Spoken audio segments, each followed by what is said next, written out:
Kenapa sejak dulu sampai sekarang orang mati yang ditahlili kok tidak ada yang langsung masuk surga? Apa sebabnya? Langsung dimasukkan? Langsung tidak ada yang langsung masuk surga. Oh gitu. Apa sebabnya? Ampun. Wonten melih? Ini nganten malih. Nggih, monggo. Surga masih kosong, Gus. Tidak ada isinya kecuali malaikat, bidadari, Nabi Isa dan lain sebagainya. Tanyakan dialah. Saya tanyakan dialah besok setelah hari kiamat, apakah orang mati yang ditahlili itu akan masuk surga semua? Yang ditahlili? Iya, yang ditahlili apa akan masuk surga semua tanpa dikisap? Dan yang tidak ditahlili apakah masuk neraka semua? Nggih. Bagaimana menurut hakikatnya? Nggih. Demikian Gus penjelasannya. Assalamualaikum warahmatullahi wabarakatuh. Waalaikumsalam warahmatullahi wabarakatuh. Mengapa orang mati semuanya itu kok gak langsung dimasukkan surga? Padahal surganya masih kosong.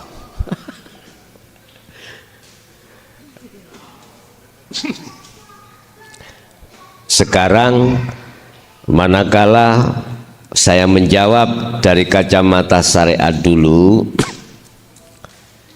surga dan neraka akan berlaku hukumnya itu syariat dulu Pak, setelah ada beberapa kejadian masa ke masa. Wa min waraihim barzakhun ila yaumi yub'atsun. Seseorang kalau sudah meninggal maka ruhnya itu dimasukkan alam, namanya alam barzah, alam pecah, alam barzah. Apa itu alam barzah? Alam pemisah antara alam dunia dan alam akhirat. Alam akhirat akan muncul manakala terlebih dulu harus terjadi masa di mana penghangusan, penghabisan semua perkara selain Allah yang disebut yaumil qiyamah, hari kiamat. Ini syariat dulu. Setelah penghapusan makhluk di bumi seluruhnya meninggal, kiamat, ada alam yang namanya yub'ats, alam di mana dibangkitkanlah manusia-manusia seluruh dunia ini untuk menuju satu tempat yang disebut alam mahsyar, yang sering kita kenal padang mahsyar, oro-oro mahsyar, roh-roh sing podo kesasar. Kok tepak Gus? Ya tepak no ya. Aji tepak ini. Nah, setelah itu barulah terjadi masa di mana penungguan atas penghisapan. Siapa ketika saat di dunia orang itu jiwanya menyerupai ular, maka dia akan dibangkitkan separuh ular, separuh manusia. Jikalau seperti kuda, maka separuh kuda, separuh manusia. Begitu seterusnya. Menunggu hari-hari penghisapan itu sangat melelahkan. Kata Rasul, ada 7 golongan di mana banyak manusia yang tidak mendapatkan rahmat atau payung, minuman, kecuali 7 golongan yang akan mendapatkannya. Ketika dia sudah meminum air tersebut dari telaga Kausar, berhubung menunggunya itu lama sekali, dia tidak terasa dahaga, tidak terasa panas karena dapat payungan. Iki mang di antara mereka adalah pemuda yang selalu terpaut hatinya di masjid. Iku sanepo asline. Tadi saya katakan, laku dohir apapun yang kau anggap baik, mulai sholat, zakat, poso, haji, apapun, bila mana tidak kau sertakan ruhaniyahmu itu makrifat pada Allah, laksana kau mengukir di atas air, hilang. Hubitat a'maluhum wa ma lahum min nasirin. Mengapa ditolak?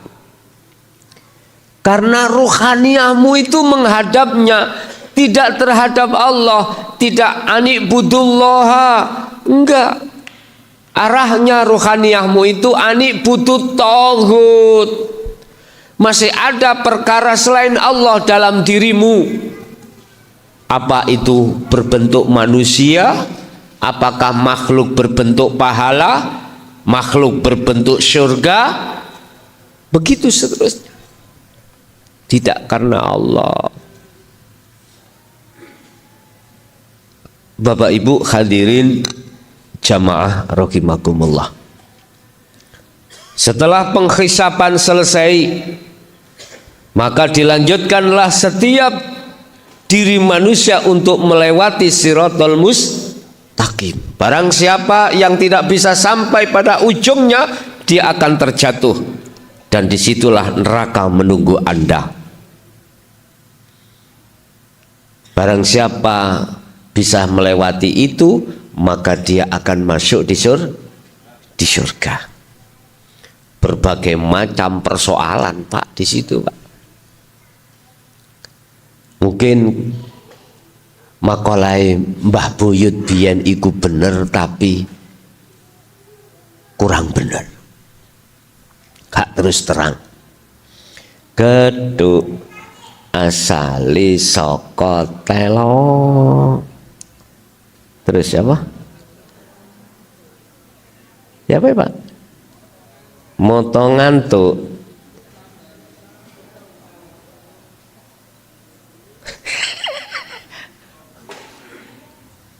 Ini makolai. Siratal mustaqim ya, itu seperti rambut satu disikar, dibelah menjadi 7. Bener tapi nggak plei. Bingung no. Ini ternyata jawabannya. Bukan secara fisik ini rambut dibelah, bukan. Itu adalah nisbat. Nisbat itu tembung. Tembung isyarah. Saking sulitnya untuk melewati sirat itu loh, banyak manusia terjatuh. Siapa yang bisa nguat rambut dibelah menjadi 7, Pak? Nggak bisa.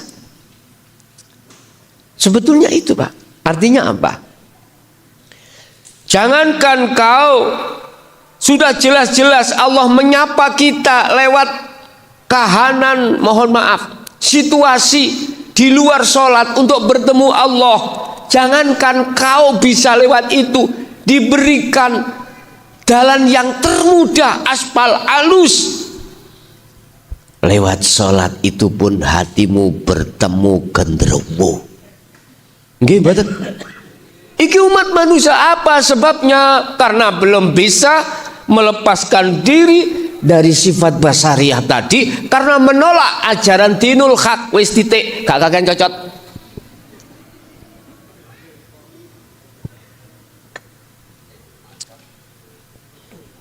Kat mang tak ngen dulu tak sumet ta iki. Sing kono penak wis rokokan kene-kene. Sabar.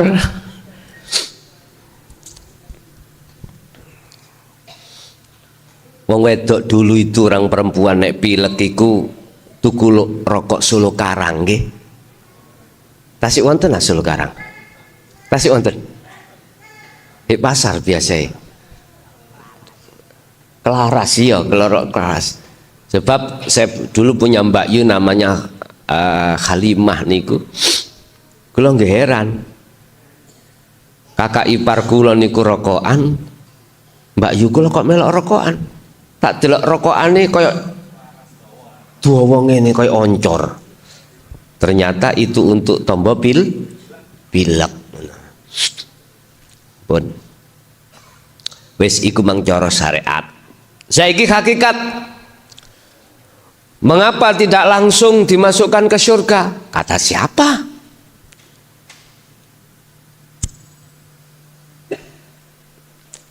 Di situ memang ada dua golongan, Pak ya. Ada golongan ruhaniyah itu dimasukkan alam barzah, yang golongan satu dimasukkan alam lahut. Siapa di dalam alam lahut itu? Yaitu perbedaan antara alam gelap dan alam terang. Gini Pak, di dunia ini ruhaniyah Allah kelompokkan itu menjadi dua. Satu basirohnya buta, satu basirohnya itu tidak buta terhadap Allah. Satu di dunia itu sudah bisa sampai pada Allah, yang satunya tidak bisa sampai pada Allah. Makomnya masih ono nisor, masih di bawah. Sebab penolakan petunjuk untuk sampai pada Allah ini loh Pak, akhirnya dia sampai mati. Hatta zurtumul makobir, Allah dawuh sampai mati. Mengapa yang golongan yang satu tadi yang disebut sebagai golongan aulia, kekasih Allah dari unsur nabi dan rasul dan para wali, ala inna aulia Allah la khaufun alaihim walahum yahzanun. Mengapa dia langsung yang menjemput itu mohon maaf bahasa syariat, sing jabut nyawani kekasih Allah itu Allah sendiri tanpa cak Jroil gak teko. Enak no Israel. Jadi sok rokokan sok apa langsung gaenane Gusti Allah sendiri. Nggih Pak. Para kekasih Allah itu yang mencabut itu langsung Allah. Artinya apa sih kok langsung Allah? Israelnya wis gak ono. Enggak ada. Bagi hati yang sudah di situ. Terus Allah letakkanlah ruhaniyah ini di dalam alam lahut. Alam yang cara bahasanya wong syariat itu surga. Ya, surga itu. Karena di dunia dia sudah masuk ruhaniyahnya. Lah bertemu Allah.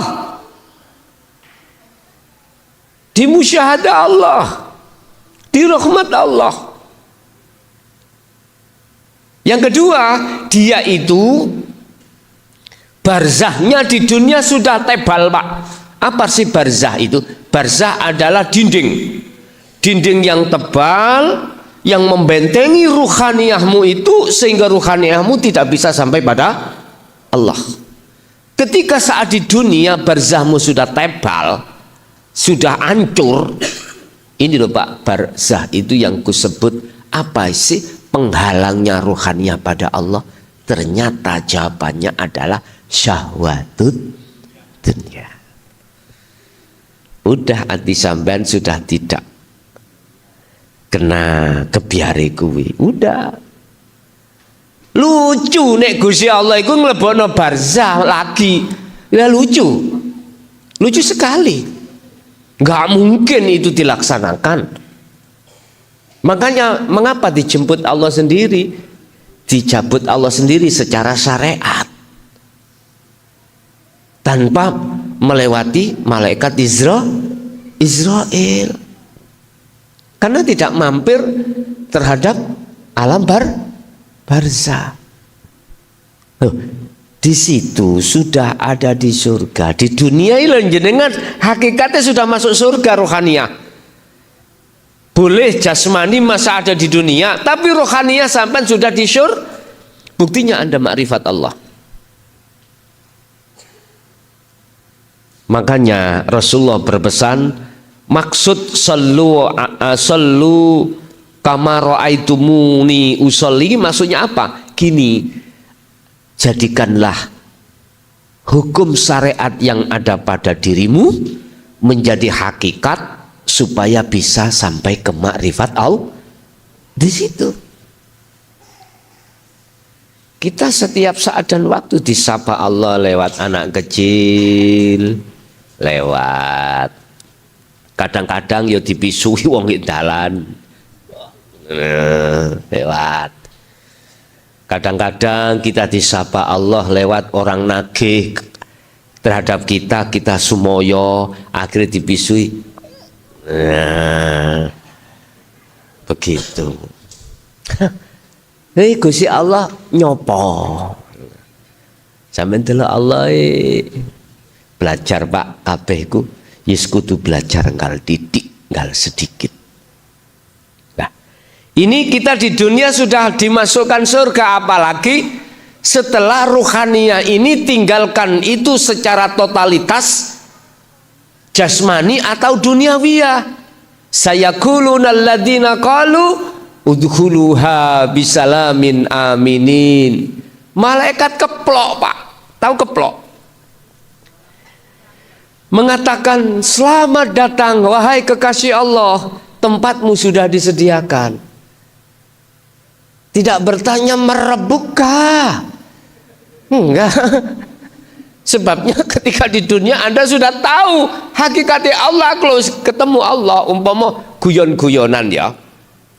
Makanya apa malaikat mungkar nakir kejeme koyok ngono sik wedi ambek hambane Allah situ. Sayyidina Umar. Gampangnya Sayyidina Umar sampean wis suruh Gusti Allah. Umpama takoni, ditakoni umpama takoni, kuwi iki lho nakoni aku, kuwi ngerti aku sapa? Wis mbawulet ngene Pak, bingung mungkar nakir iku, bingung pol. Akhirnya wadul yang Gusti Allah, Gusti ada hambamu yang kutanya bulet kaya entute, kula dipingin bingung kula. Sapa? Ya kae. Berarti bahasa syariat Sayyidina Umar. Kula malah diplototi dijak gelut kula malahan gini. Syariate, hakikate para kekasih Allah. Gak mungkin itu terjadi Bapak Ibu, gak mungkin. Karena apa? Barzahmu di dunia sudah kau hancurkan. Kecuali yang kedua, wa minhum man haqqat adz-dhalalah, haqqat kekeh. Hatinya mengikuti nafsunya. Ini di dunia belum hancur barzahnya, urusan duniawiyah, akhirnya meninggal hatta zurtumul maqabir, masuk di situ. Dia jawab apa? Inilah Pak yang sering kukatakan. Qad khasiral ladzina kadzdzabu biliqa'illah. Sungguh sengsara, sungguh corong getun itu nemen getune itu loh. Sungguh sengsara bagi orang-orang yang ketika saat di dunia iku mendustakan biliqa'illah, tidak melakukan pertemuan terhadap Allah, tidak mau kembali. Bertemu terus ambek si pabrik uang, was, subhanallah, bojo gak terima ning satu kota, ngaji Banyuwangi duwe bojo, Jember ndoi bojo. Di mana Pak? Sidoarjo ndoi bojo nelecek.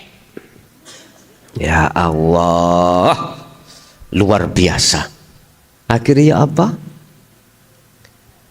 Allah katakan, hatta idza ja'athumus sa'atu baghtatan. Nanti kau akan sadar kalau selama ini kau berlaku di atas jalannya nafsu, manakala perkara yang mengagetkan itu datang, apa? Kematian. Nah, kematian alias ajal. Langsung Pak, coro laptop itu dibuka, seret. Oh ya Allah Gusti, bangsulake kula ning dunya maneh. Walau barang sesaat saya tak melakukan taubatan nasuhan untuk mengikuti Rasulullah. Gampangane kata kembali kepadamu ya Allah. Wis. Cara wong nangisnya seperti anak kecil yo, gulung-gulung nuwak. Gulung-gulung. Saking makanya qad khosirol. Jadi di mana ada ayat dimaksudi kalimat qad, ya sampeyan diteni. Di tulisannya gimana?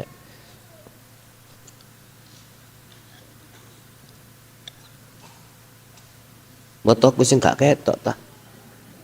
Lah wong diselikno ngono ya.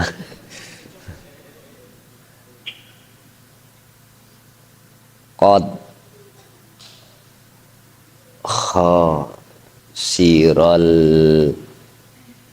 hasiral ladzi nakadzabu.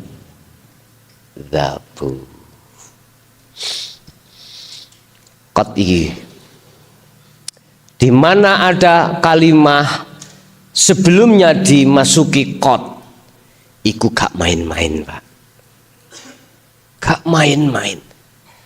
Cara wong janji ku gak iso mbleset, ngoten lho. Temen lho. Dik mambengiku tadi malam itu ada seseorang yang berpakaian jubah putih ke rumahku, temen loh, gitu loh. Jadi perkara yang mesti wajib datang, loh ngerti loh Pak. Qad khosiro, sungguh sengsaralah bagi orang-orang kadzabu sing padha ndustaake. Iki ya. Kidzal iki. Sing padha ndustaake, tidak mau untuk bertemu Allah karena rohania, sibuk bersukaria dengan kesenangan dunia. Apa yang terjadi? Allah katakan, kasep wis raimu ana donya takabur. Nggih. Sudah saya katakan setan niku musuh-musuh nyoto. Kamu kok gak tahu itu? Tahu setan, Pak? Ini jengleh-jengleh ini setan. Loh nggih. Wis, lihatan apa Azazel disebut syaiton itu hanya karena abawas takbar. Di dalam dirinya merasa lebih baik, lebih apik, lebih pinter, lebih kaya dari yang lain. Itu adalah takabur. Kadang-kadang takabur muncul karena kita punya ini, punya itu. Berarti sampe nek kepingin roh setan sing nyoto ya raimu iku. Paham nggih?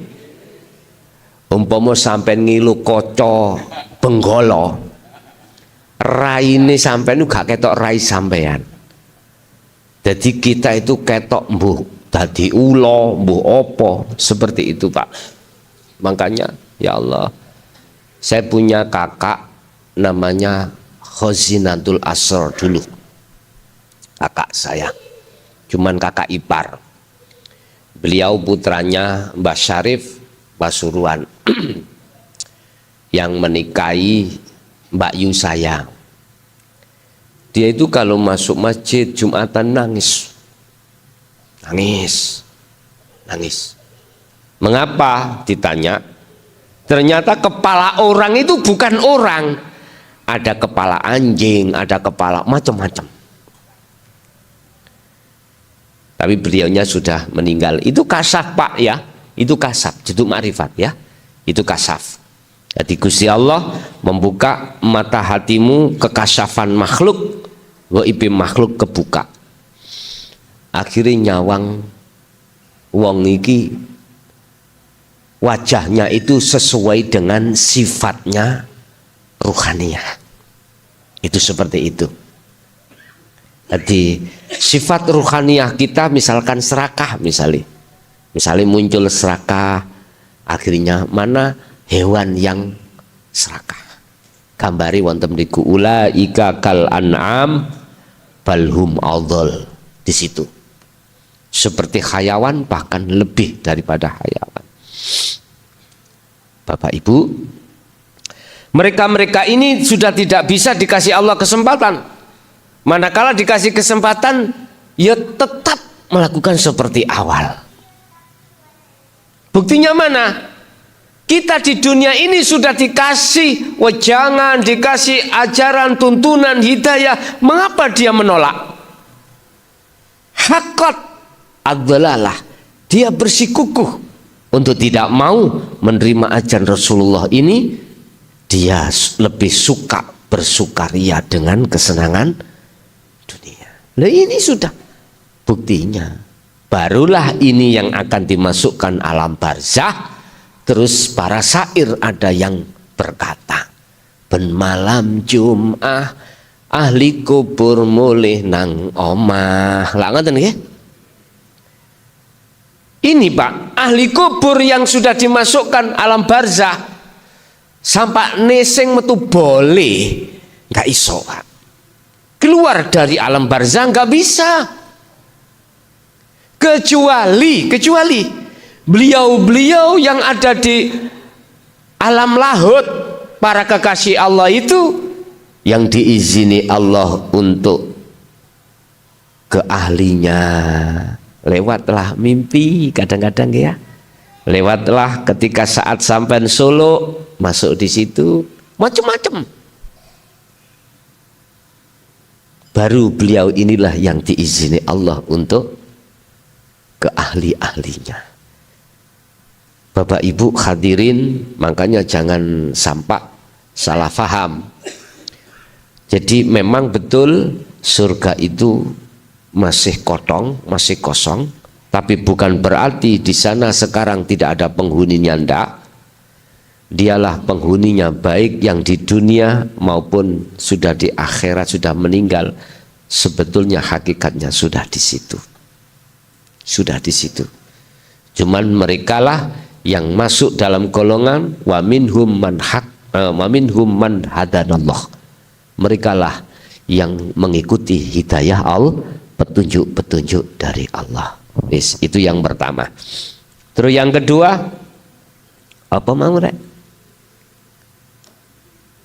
Hah? Oh, yang ditahlili. Apakah yang ditahlili itu semuanya akan bisa masuk surga? Dan yang tidak ditahlili itu masuk neraka? Pak, nyun sewu Pak. Idza mata benu Adam ing qata'a, tatkala anak putu Adam itu sudah meninggalkan dunia, maka terputuslah semua urusan-urusan kecuali tiga perkara. Apa itu? Pertama, sodakotin jariyatin. Miturut hakikat orang itu kalau masuk barzah nggak ono sing masuk kriteria itu, sebab masih karena ganjaran. Kedua, au ilmin yantafa'u bih, ilmu yang bermanfaat. Tidak ada, karena kau ketika saat mulang itu sikrono sakliyane Allah, dengan bentuk dirimu yang merasa yang memberikan petunjuk.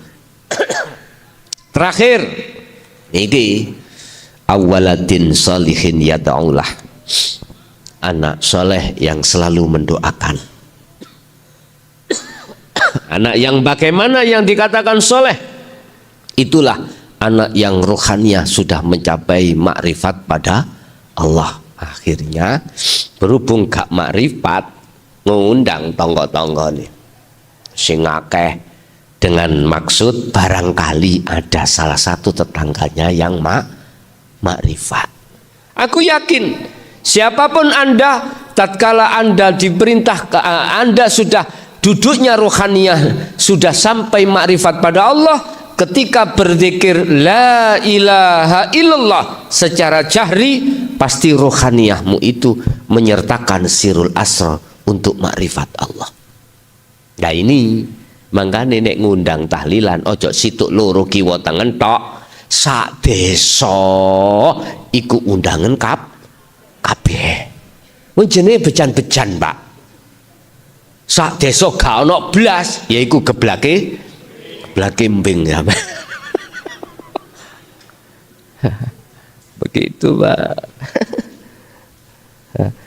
Kalau dia itu punya anak yang seperti itu, walaupun dia di alam barzah, maka Allah akan mengampuni. Karena apa? Karena hakikatnya bukan anak itu yang menolong. Hakikatnya adalah Allah, karena anak itu kan sudah lebur toh makhluknya di situ, Pak. Terus apakah yang tidak ditahlili itu tidak akan bisa masuk surga alias semua ke neraka? Ya belum juga, belum tentu. Kalau di dunia jenengan sudah sampai pada Allah, lah apa ada dituntun? Wong motone ora pi meripat itu tidak wutoh. Mata kita, mata basiro Anda, ruhania itu tidak buta. Mengapa harus dituntun? Masih nuntun tambah kocluk. Akeh-akeh. Sing dituntun gak wuta, sing nuntun wong wuta. Ya iki cara murid mbedheki guru.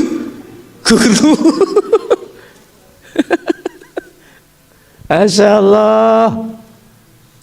Tapi yang akeh, yang banyak wong wuta dituntun orang buta. Podo kesasari, dulur. Subhanallah.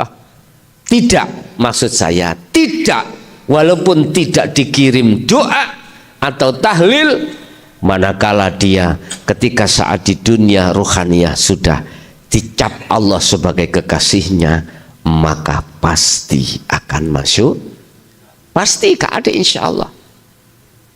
Nah terus bisanya iku menjadi kekasih Allah, bagaimana pelanggarannya, mana dalilnya, mana hujahnya? Gampang, sampai nek ditakoi wong sing bantah sampean endi sih dalile. Lah kemarin tau dalil ya, aku yo gregeten nek kudu njejeki ndase ae. Tapi yo ya bener Pak, pertanyaan kamu niku supaya untuk menguatkan syariat. Mana buktinya, dalilnya? Kalau cara untuk bisa dijadikan Allah sebagai kekasihnya, ya itu tadi. Kita buka surat Ali Imran ayat 31. Katakan Muhammad, barang siapa yang bisa melepaskan cintanya terhadap selain Allah, berarti kan urusan rohaniah Pak, bukan jasmania. Kul in kuntum tuhibbunallaha. Nah, ini ayatnya gitu.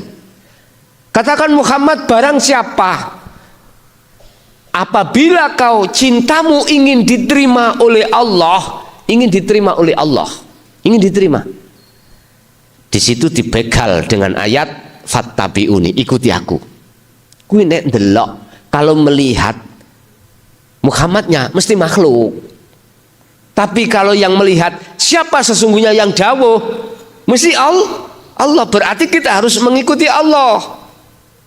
Cuman kolerasinya kita di dunia itu melihat Kanjeng Nabi. Apa yang harus kita ikuti Kanjeng Nabi? Ojo syariatnya saja. Jangan syariatnya saja. Sebab kita manusia selama ini, umat Islam khususnya, hanya diarahkan oleh ulama-ulama mengikuti syariatnya saja. Sementara hakikatnya tidak dibuka sama sekali. Entah saya kurang mengerti apakah alasannya gak dibuka, memang beliau itu bodoh terkait ilmu hakikat, ataukah mengerti tetapi takut untuk disampaikan. Lah gitu toh. Mohon maaf kita urai. Kalau toh Anda mengatakan benar, itu kebenaran, mengapa harus tutupi? Saya ulang, kalau Anda mengatakan itu benar, hak, mengapa hak itu harus ditutupi? Ternyata jawabannya kebanyakan mereka tidak paham. Udah, titik. Jelas?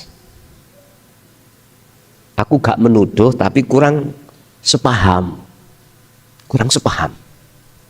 Alhamdulillah untuk sekarang itu ulama-ulama Nadiyin ada yang muncul untuk menyampaikan tauhid yang sebenar-benarnya.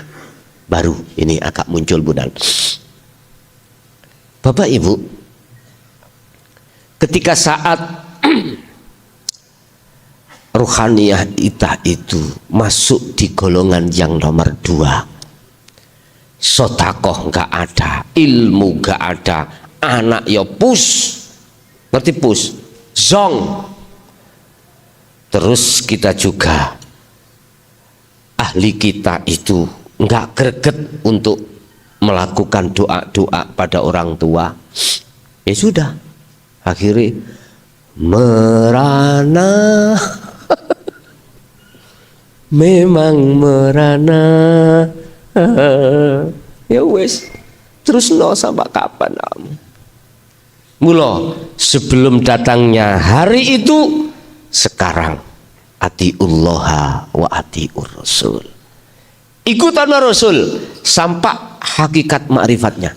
Baru inilah yuhibbukumullah, cintamu akan bisa diterima Allah setelah kau melepaskan cinta rohaniyahmu terhadap kesenangan dunia. Ini yang disebut tauhid. Kita tidak akan bisa Pak rohaniyah berpisah dengan selain Allah, nggak bisa. Manakala Anda tidak mau untuk menerima dan mengamalkan zikir sirul asrar. Iki secara teori seperti itu. Tetapi kalau sifat jaiznya Allah mampu tanpa jenengan iku mengerti tentang hakikat ma'rifat.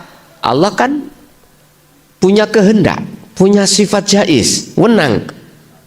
Bisa saja Anda langsung diajari Allah tanpa lewat makhluk manusia atau makhluk malaikat, langsung Allah. Bisa jadi Allah kuasa seperti itu. Bapak Ibu, jadi bukan selamanya yang tidak ditahlili iku masuk neraka, tetapi juga ada golongan tanpa ditahlili iku masuk surga. Dialah siapa? Merekalah sebagai pengikut setia Rasulullah, baik secara syar'i, lebih-lebih secara hakiki. Ya mungkin itu. Ada lagi di majelis. Assalamualaikum warahmatullahi wabarakatuh. Waalaikumsalam warahmatullahi wabarakatuh. Gus, saya mau bertanya. Ada perintah di dalam hati yang bunyinya begini: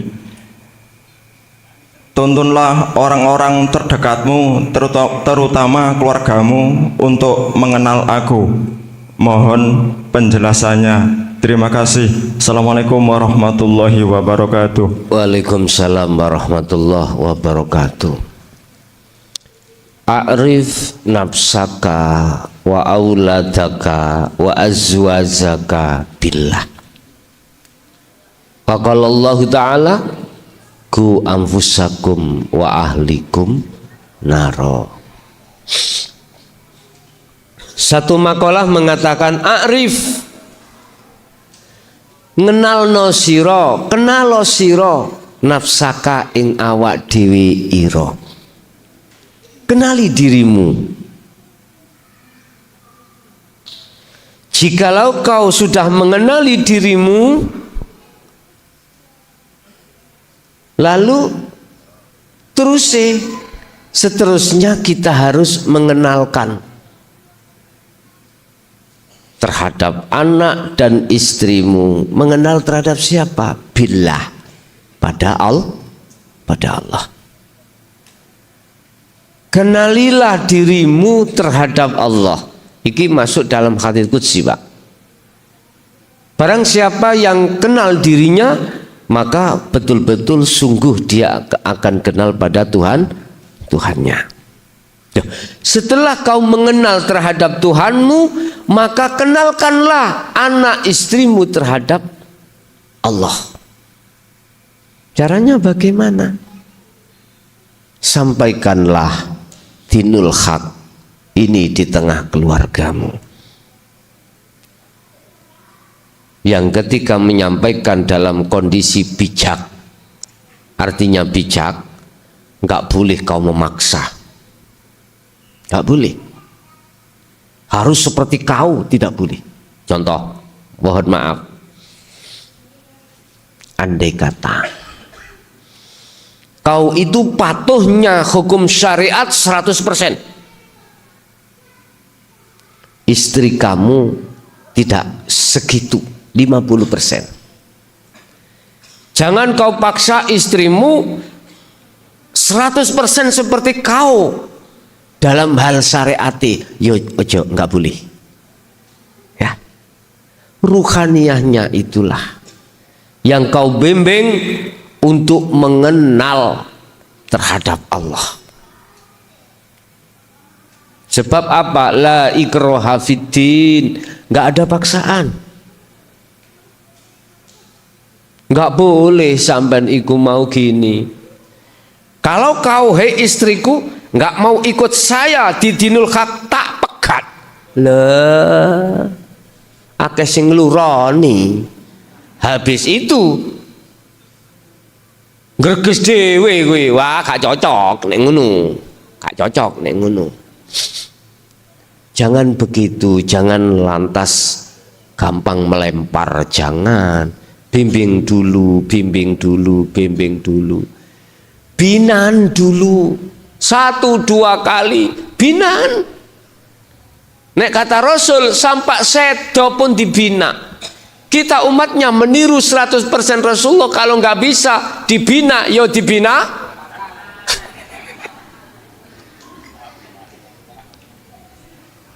Itu serah Anda lah.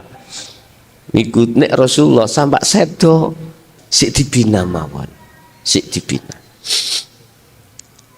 Itu berarti jenengan berkewajiban Bapak ya, terkait mengenalkan Allah pada orang dekatmu, yaitu anak dan istrimu.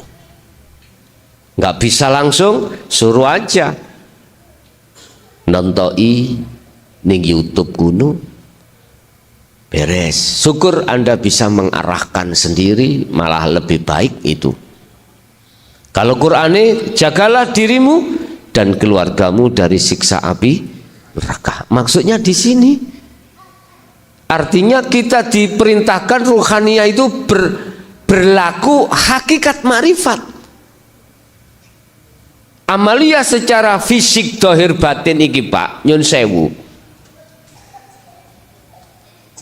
Setinggi sebesar apapun yang kau lakukan, contoh sholat, nggak pernah sampai keluar dari masjid, habis salam sholat lagi, habis salam sholat lagi. Sampai duhur nangis, saiku sholat tok. Sholat sunah, sunah apa? Sunah badriyah apa sunah apa? Sampai dari duhur sampai asar. Nggak ada waktu celah kau pergunakan untuk ngerasani wong, ngerasani tonggo, nggak ada. Habis subuh nunggu duha, mau ngaji terus, wes duha sholat. Habis itu moco yasin, waqiah lagi, terus sampai duhur. Lah mangane kapan? Yo mang wis bontot, nanu bontot. Dah sampai 24 jam begitu. itu nggak ada gunanya. Manakala ruhaniyahmu itu tidak makrifat pada Allah, nggak ada manfaatnya di mata Allah, dan itu bukan termasuk yang dimaksud Rasulullah ad-dunya mazra'atul akhirah, bukan. Amalia dunia itu jadikanlah sebagai tanaman akhir, nggak bisa, Pak. Lah ruhaniyah kita waktu sholat masih pengen disawang wong, masih takut dimasukkan neraka, masih inginnya minta masuk dan pahala.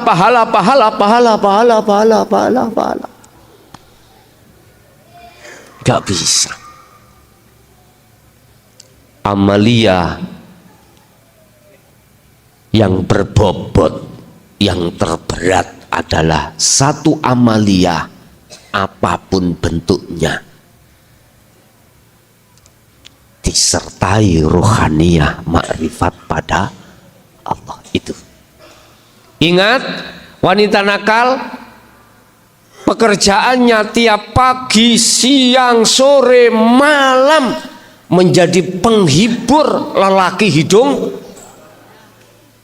belang. Tapi mengapa? Hanya karena beliau itu memberikan minum seekor anjing, semua dosanya diampuni Allah. Fatalaqa Adamu mir Rabbi kalimatin fataba alaih. Nabi Adam iku ya diijini Allah balik nang surga melih, negeri asal, setelah dia diusir karena makan buah khuldi. Hanya satu, menerima kalimat. Apa itu kalimat yang dimaksud? Inilah Pak, anugerah makrifat pada Allah yang berproses dari dinul haq yang kita terima lalu kita amalkan dengan istiqomah. Begitulah yang dimaksud kalimat. Itu jamak, kalimatin, piro-piro kalimat. Berarti inilah ilmu, amal, istiqomah. Jadi Bapak, niku maksudnya kewajiban jenengan terhadap anak istrimu kau seret untuk kau kenalkan terhadap Allah.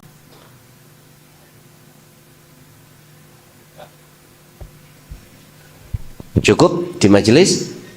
Oke, kita ganti yang ada di interaktif.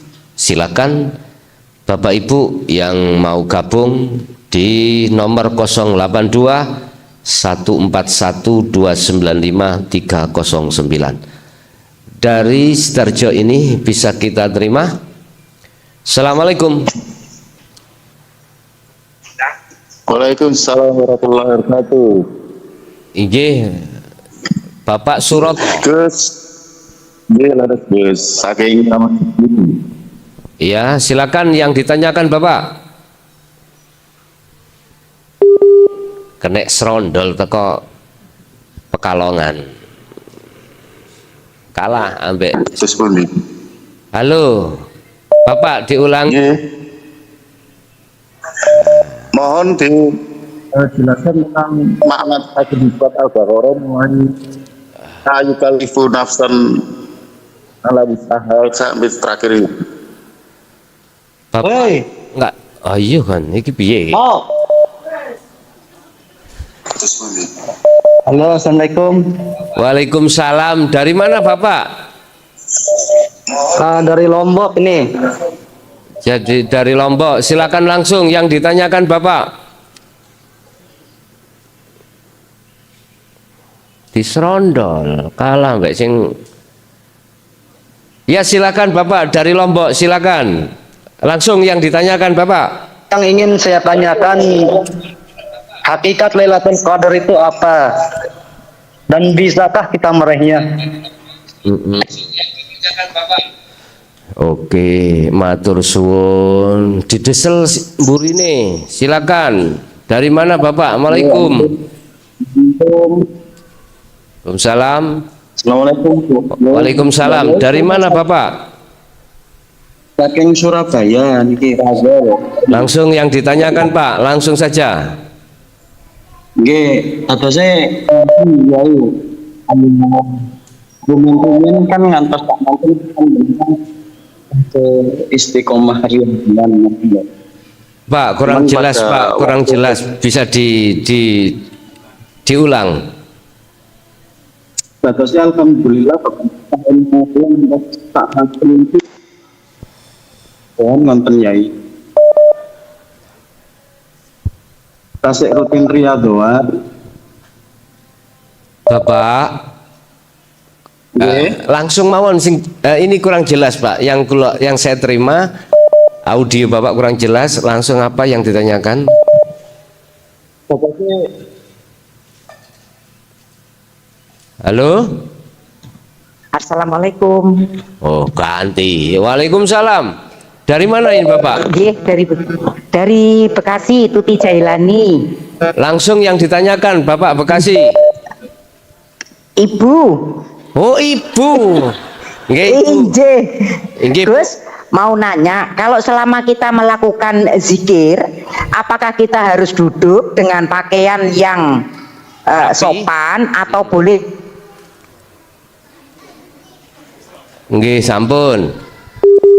Seron. Ibu. Halo? Nggih, Sampun yang ditanyakan? sampun, Oke. sampun, itu saja. Oke, terima kasih. Oke, Bapak, Ibu, oke. Sekali lagi, orang yang harus saya terima 3 kali break nanti. Halo, Assalamualaikum. Waalaikumsalam warahmatullahi wabarakatuh. Dari mana? Langsung? Dari Batam ini Gus. Batam. Langsung yang ditanyakan. Ini Bapak apa Ibu ini? Dengan Bapak Andi. Oh ya. Jadi mohon, ya halo, mohon penjelasannya Gus. Terkait? Kalau dari syariat itu kan siapa yang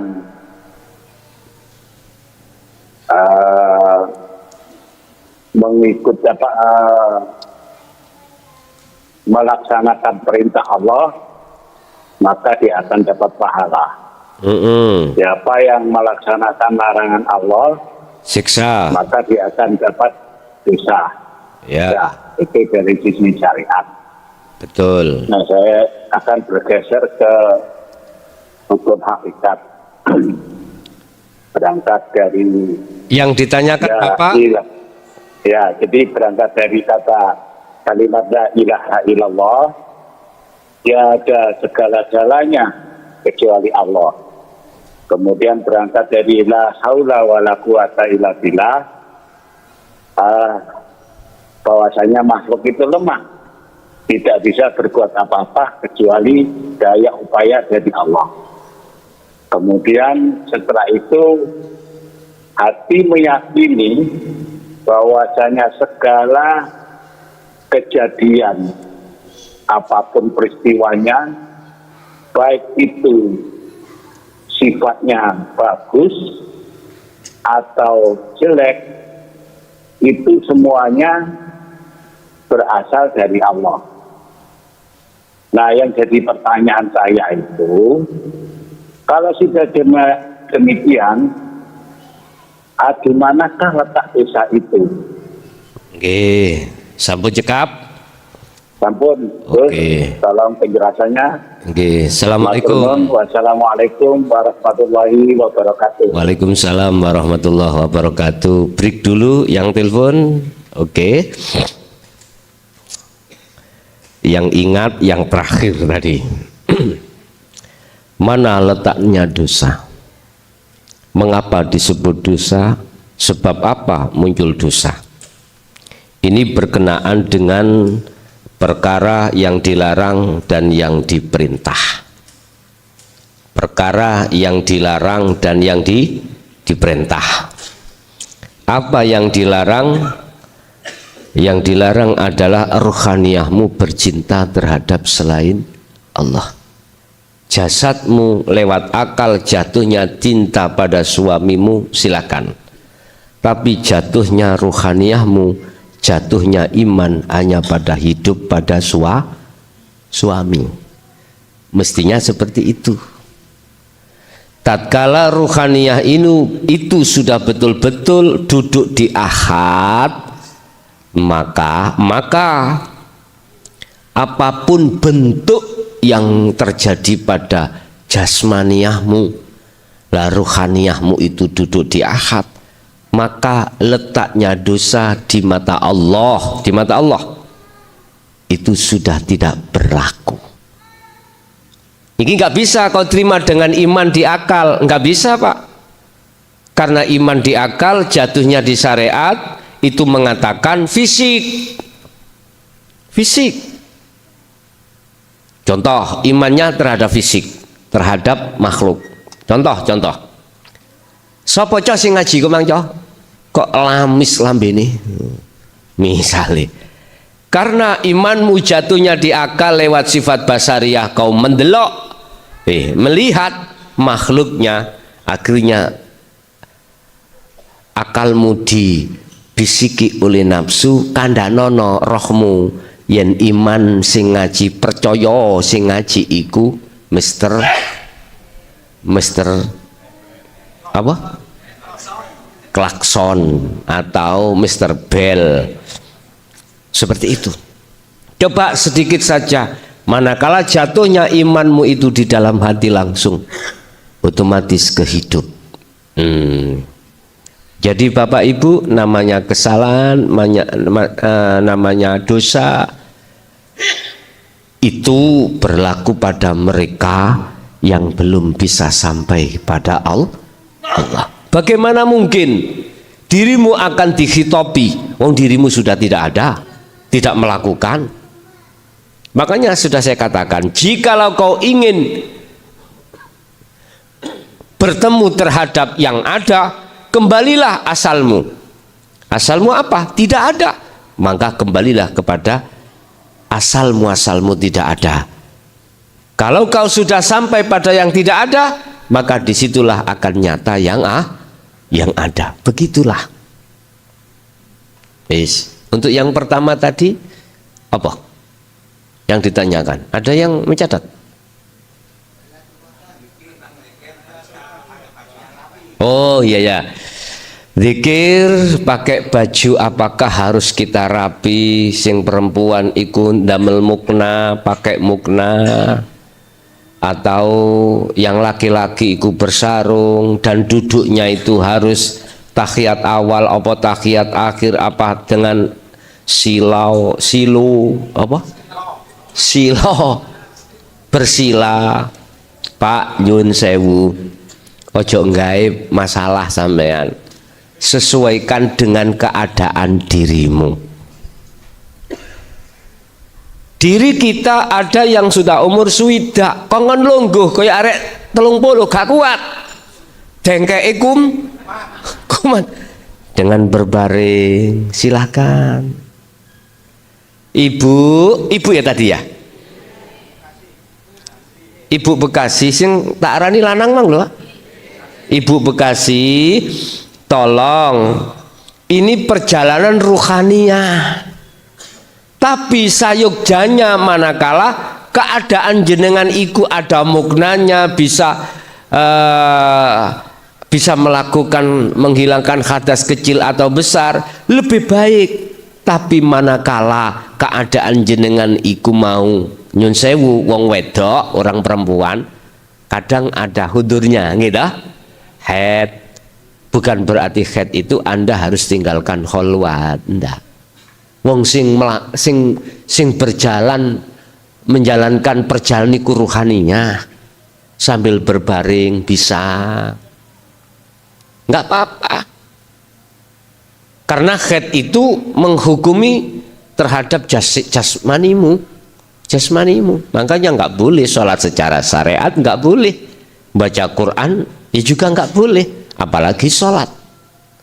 Cuman kalau zikir lah ini bebas, karena zikir itu letaknya di dalam hatimu, khususnya zikir sirul asr, tidak mengucap dan lain sebagainya. Lakukan, jangan hanya karena khair akhirnya kita ruhaniyah kita putus dengan zikir pada Allah. Jangan ya, cara syariat gak boleh, tetap gak boleh begitu. Jadi Bu, tidak harus sampai harus bermukna, tapi alangkah lebih baiknya juga bermukna secara jasmani. Tidak harus sampai iki duduk tahiyat awal atau akhir atau bersila. Kalau bisa lebih baik, tetapi lihat keadaan jenengan. Umur seket, jenengan wis akeh kolesteroli, digawe sendegu ya wis kemeng kabeh. Ya wis sendelojor ambek berbaring cek gampang bablas pun. Bablas apa? Ketur. Lu penak toh ambek turu kholwate. Dipenak wis. Yang kedua apa, Mang? Lailatul Qadar. Oke. Apakah kita bisa meraih Lailatul Qadar, dan apa itu Lailatul Qadri khairum min alfi syahrin tanazzal malaikatu waruhu fiha, dan seterusnya. Pertama dulu, apa sih Lailatul Qadar? Lailah adalah malam, qadrin adalah ketetapan. Siapapun Anda, manakala ruhaniyahmu itu sudah gelap dari perkara selain Allah, maka qadrin pasti terjadi. Pasti terjadi. Apa qadrinya? Pertemuan terhadap Allah. Kalau seperti ini maksudnya secara hakikat Lailatul Qadar, siapapun bisa, dengan catatan dia itu melakukan perjalanan untuk membersihkan padange ati sangka dene gebiarin dunyo. Setelah gebiarnya dunia ini sudah hilang, maka gelaplah hati dari gebiarnya dunia. Disitulah akan nyata yang kebenaran. Itulah namanya bertemu Allah, qadrin. Dan ini tidak harus menunggu sasi Ramadan, nggak harus. Tapi secara syariat Lailatul Qadar itu jatuh di sasi di bulan Ramadan. Syariat berpendapat seperti itu. Kita pun tidak akan pernah bisa, Pak, mendapatkan Lailatul Qadar manakala ruhaniyah kita itu jauh dari Allah. Ruhaniyah kita itu sudah tidak mau kembali pada Allah, nggak akan pernah dapat, walaupun kau rewangi, kau ikuti mulai hari pertama sampai hari terakhir, jenengan itu nggak keluar masjid, ben malam maca Quran dan lain sebagainya, nggak akan bisa ketemu. Sebagian ulama mengatakan jatuhnya itu di sepertiga Ramadan, di tanggal yang ganjil, malam selikur, malam telulikur. Apa kok ganjil? Gak diterangkan. Akhirnya umatiku pelo-pelo kabeh. Pokoknya tanggal malam Bapak Ibu tak genahno kuwi. Apa kok ganjil? Gak ada yang lain.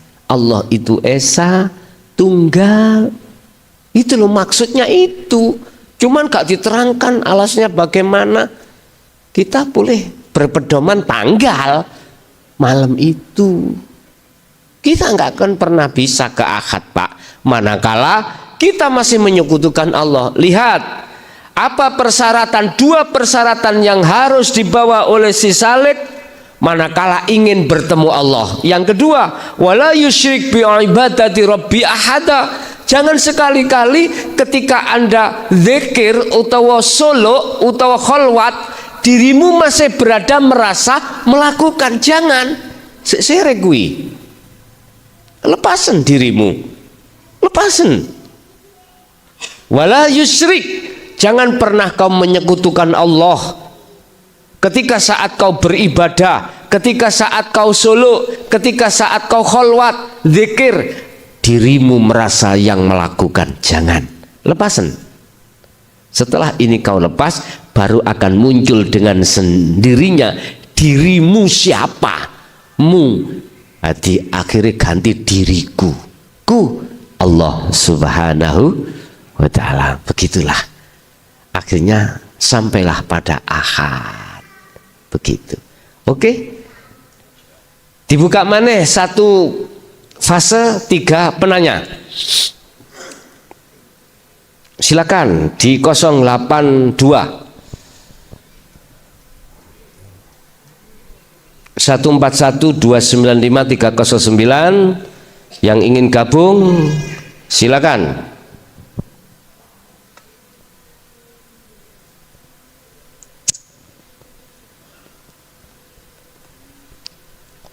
Bisa cekek aku. Enggak ada ditutup moro ngepel. Wah ini. Udah masuk. Assalamualaikum.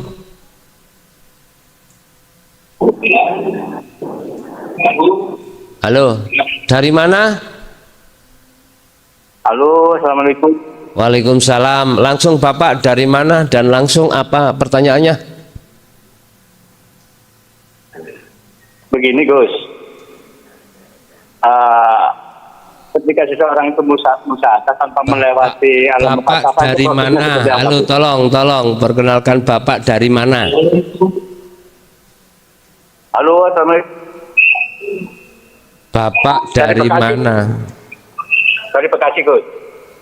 Bekasi lagi. Oke, langsung pertanyaan Bapak.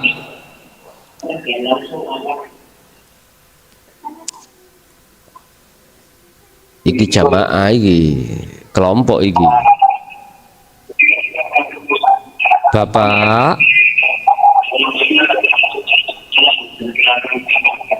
Bapak. Halo?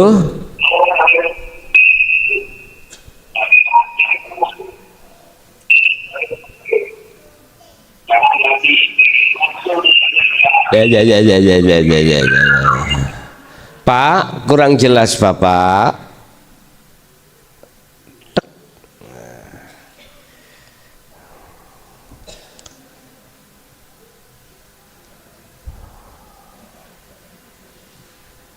Nggih, yang belum beruntung mohon maaf ya. Kita bisa menyuduh ini. Nggih, assalamualaikum. Halo. Waalaikumsalam. Dari mana Bapak? Ini dari mau menanyakan macam mana kita mengetahui kita berada di dalam zikir silul asrar.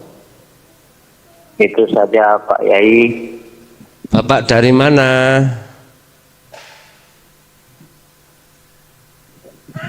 Oke, wis rabut tuh. Teko langit apa teko bumi. Untuk cara Bapak kita melaksanakan sirul asr itu prakteknya begini Bapak. Terlepas dari zikir jahri dan sirri, di situ kita dihadapkan zikir yang sebagai pembuka maqam musyahadah. Assalamualaikum. Salam. Dari mana Bapak? Dari Banten. Dari Banten. Dari Banten. Langsung pertanyaan Bapak. Bagaimana cara melepaskan kelakuan? Bagaimana cara? Wis tak gawe padha nah wis. Satu kali lagi nggih. Ini Halo, assalamualaikum warahmatullahi wabarakatuh. Waalaikumsalam warahmatullahi wabarakatuh. Dari mana Bapak? Bapak dari mana? Halo? Pak. Iya. Dari mana? Ini dari Lampung, Gus. Lampung, langsung. Dari Lampung. Langsung pertanyaan Lampung Bapak. Tengah. Nggih, langsung pertanyaan. Semua makhluk hidup di dunia ini akan mati. Yang saya tanyakan tentang manusia setelah Setelah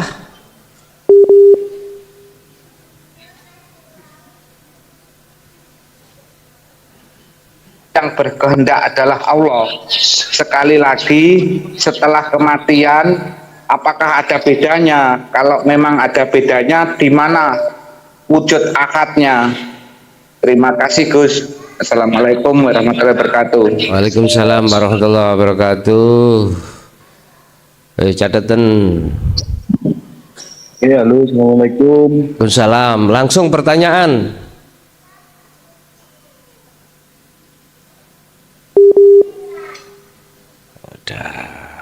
Nyun sewu wis selak lali kok. Ruhaniyah jenengan untuk cara mempraktekkan mengamalkan sirul asrar adalah di dalam sirul asrar itu zikir yang tanpa ngucap apapun, baik lisan maupun hati. Ruhaniyah jenengan hanya, hati jenengan hanya masuk di dalam fungsinya su'aul basyiroh. Pertama, apa itu su'aul basyiroh? Hatimu harus memunculkan cahaya atau nur iman bahwasanya hidup itu adalah Allah. Itu pertama, ya. Hatimu harus masuk di dalam nur, cahaya atau rasa bahwasanya hidup itu adalah Allah. Pertama. Kedua, nanti Anda akan dikasih Allah petunjuk di manakah hidup itu. Ternyata baik yang di dalam maupun di luar diri jenengan.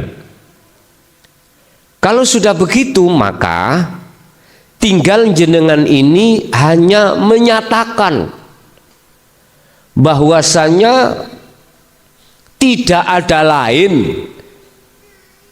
yang bersuara, yang berkalam, yang berkehendak, yang berperan, ringkesnya hanyalah hidup.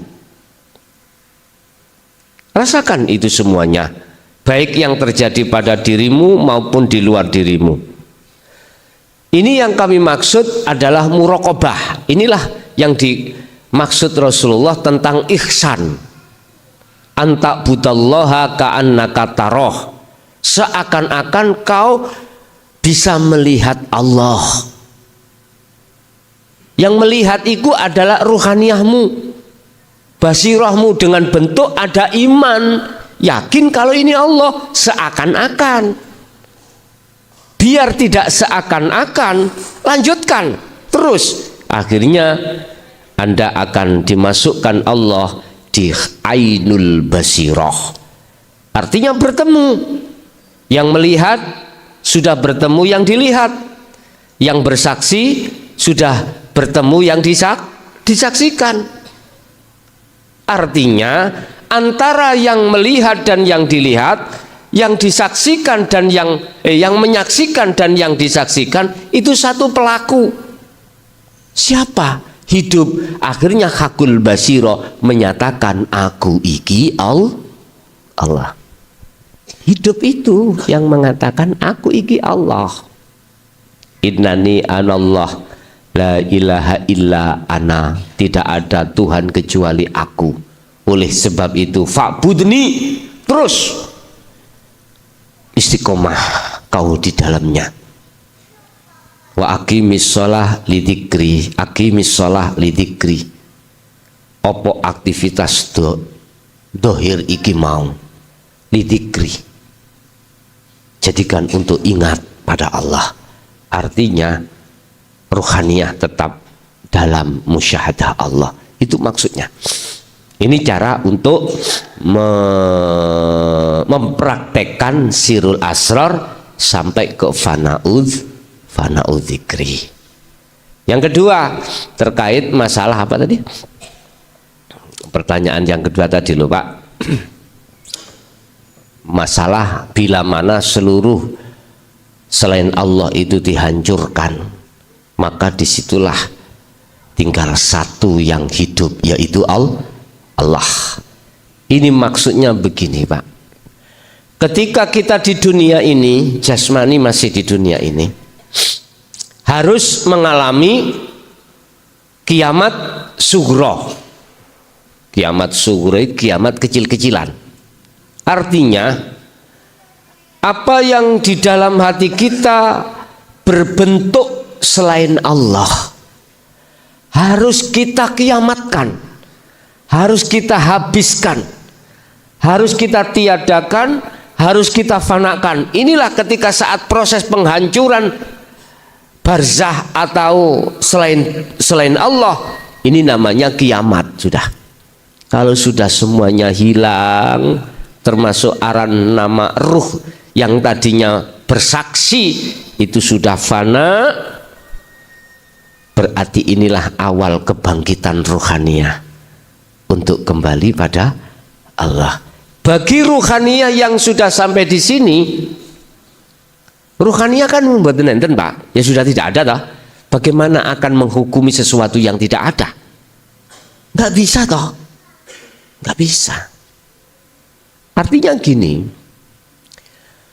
bagaimana mungkin para kekasih Allah itu dimasukkan pada zona di mana zona itu dalam keadaan tersiksa? Ya nggak bisa lah, nggak bisa. Bagaimana dia akan dihisap? Lawang sing dihisap nggak ada. Beliau itu sudah tidak merasa dirinya yang melakukan. Mana yang akan dihitung?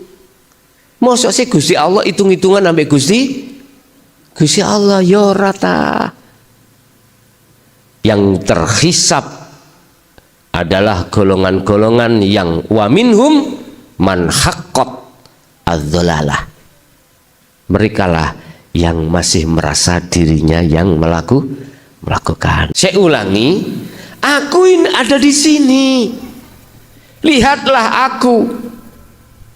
Inni wajjahtu wajhiya lilladzi fataras samawati wal ard.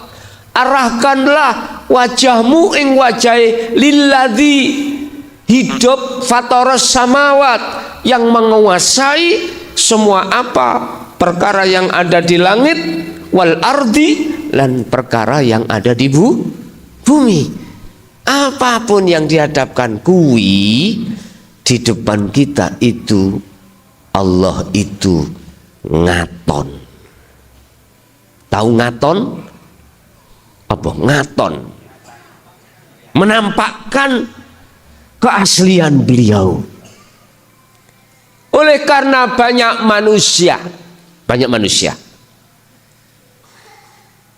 yang matanya itu hanya dibuat melihat makhluknya, zahirnya, maka dengan makhluk itu akan menutupi terhadap mata basiroh Anda.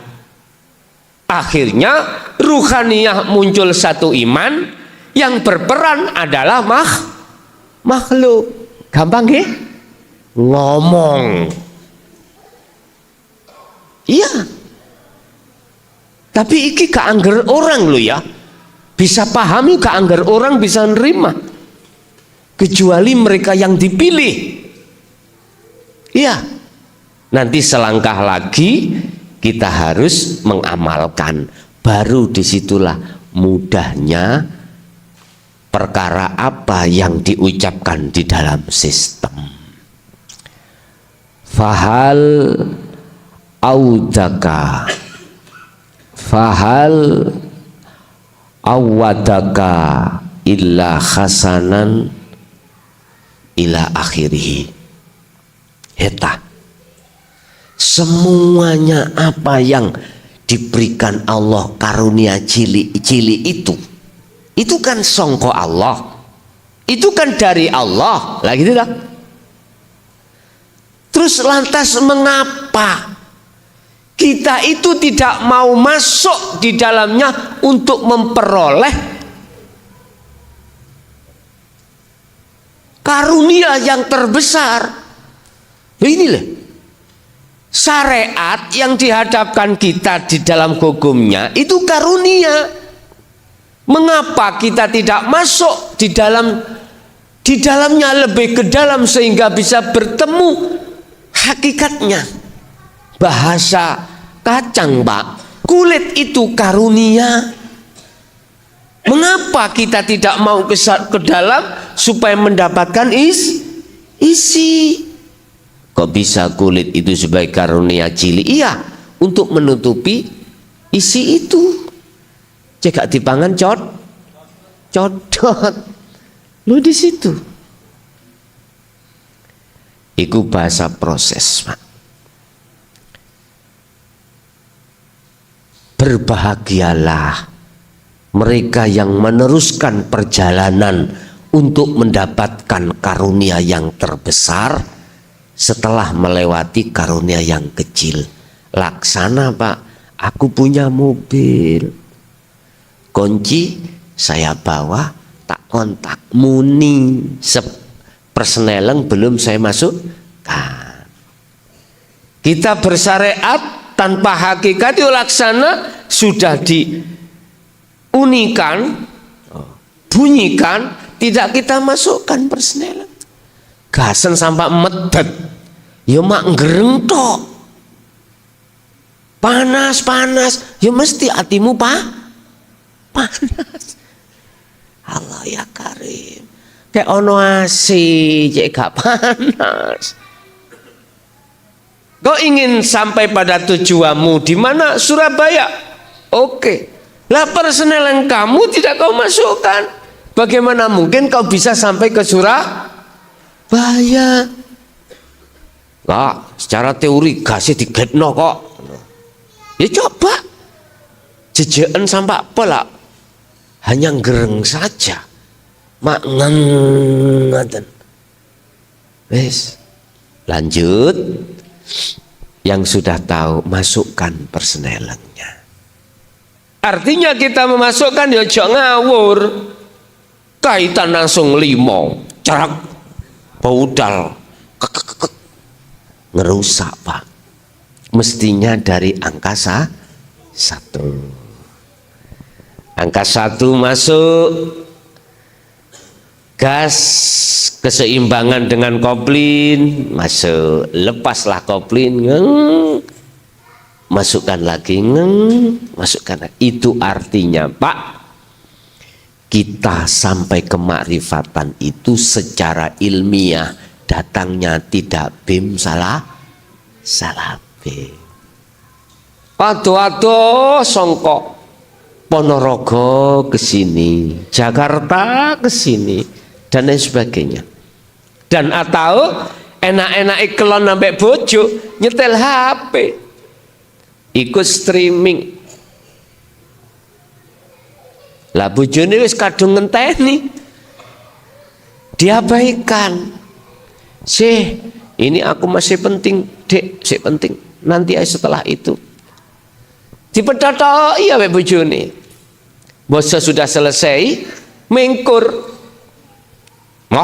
Wis gak kuat aku ngene. Wis gak ono apa? Gak mood. Loh, sampai diadamno kondisi ngono. Ya husnudzana kuwi. Iku ya sangka Allah sama. Estu, Pak, ada proses. Setelah proses persneleng 1 sudah masuk, naiklah kedua. Sama. Intinya amaliyah jenengan iki jangan berhenti di situ. Kalau ditanya, sampai kapan saya zikir iki?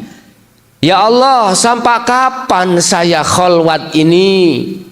Cara Nabi Muhammad tanya, Bukaan nanggone surat Al-Hijr ayat 99, ayat yang terakhir.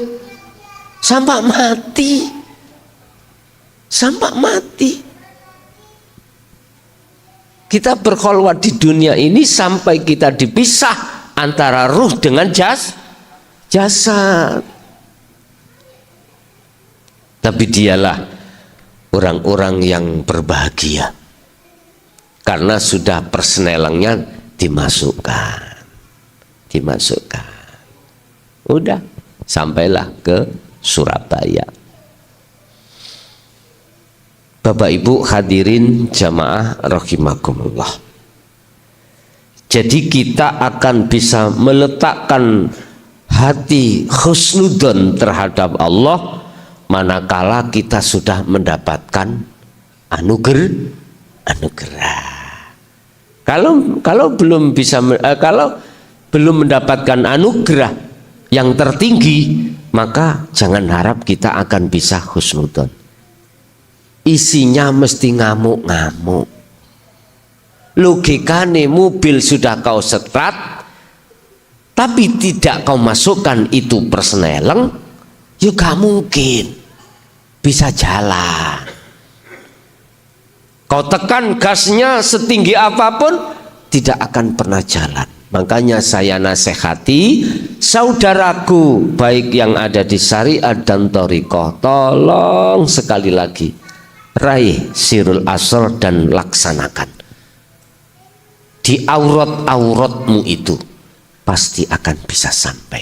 Sebab Allah tidak akan pernah ingkar janji. Allah sudah berjanji, Al-Ankabut ayat 5, barang siapa yang ingin mengadakan pertemuan terhadapku, pasti di situ aku akan janjikan waktu yang kupastikan bertemu. Begitu. Tapi keanggar orang, Pak, ada keinginan hati greget bertemu Allah. Justru Allah mengunci hati seseorang sehingga nggak ada greget itu dengan cara dihadapkanlah semakin mewah duniawiyahnya di dalam hati, sebab mereka tidak mengindahkan peringatan-peringatan dari Allah yang sudah disampaikan. Dikasih peringatan atau tidak diberi peringatan, tetap la yu'minun, tidak percaya. Akhirnya khotamallahu ala qulu, dikunci. Gusti Allah carane ngunci gampang. Sukamu apa? Wong wedok misalnya. Kepethuk wong wedok, ditakdir wong wedok iku seneng. Padahal rupamu ya gak katek gotro. Tapi kok ya wong wedok iku seneng, mbok ndelok apane ya gak ngerti. Kesukaanmu itu apa? Takabur lewat hamburkan uang dengan purel. Wah, bisnismu dibawagusi. Ngene ku jarene alhamdulillah Gus, mari oleh wiritan teko sampean. Kebuka kabeh. Sing diutang-utang lali ku eling, moro nyauri. Terus bisnisku nggih sakniki jaya. Alhamdulillah iki hidayah Allah. Taek ah. Delok sik hidayah iku sing piye? Ketika Allah memberikan ajaran dinul haq, ada dua golongan itu, Pak. Wa minhum man haqqat hadanallah wa minhum man haqqat adzalalah. Siji nangis hatinya, sadar, akhirnya mengikuti petunjuk itu. Yang satu enggak, haqqat, bersikukuh hatinya tetap dalam kesesatan, bentuknya bersukaria dengan selain Allah. Bapak Ibu hadirin, itu mungkin apa yang bisa kami sampaikan. Ini puasanya tanggal berapa, Pak? 23? antara 22 dan 23. Pokoknya biasanya nanti saya umumkan terkait masalah puasa. Nanti jatuh Ramadan di hari keberapa, hari apa, terus di tanggal keberapa secara umum. Nanti akan kami sampaikan. Tapi biasanya besok puasa malam ini sudah kita laksanakan BIMTEK khusus untuk pemula, ya. Khusus untuk pemula, tapi bukan berarti yang senior tidak boleh mengikuti, ya ndak. Sakerso jenengan, ngoten. Ya. Jadi bagi panjenengan yang ingin bermukim, berarti 1 hari sebelumnya itu sudah masuk di pengurus untuk mendaftarkan diri dengan persyaratan satu bawa fotokopi KTP 1 lembar. 2, kau harus sudah berani meninggalkan selain Allah. Udah itu aja. Berarti 2 syarat. Jenengan cukup membawa fotokopi KTP 1. Yang kedua, jenengan harus siap meninggalkan selain Allah. Ruhaniyah konteksnya itu, bukan jasmani, hanya ruhaniyah saja kok. Gak berat toh Pak ya? Gak berat. Oke. Ibu Bapak, kita masuk pada sesi tanya jawab. Silakan yang di studio, yang ada di majelis, kita utamakan untuk bertanya. Kami persilakan.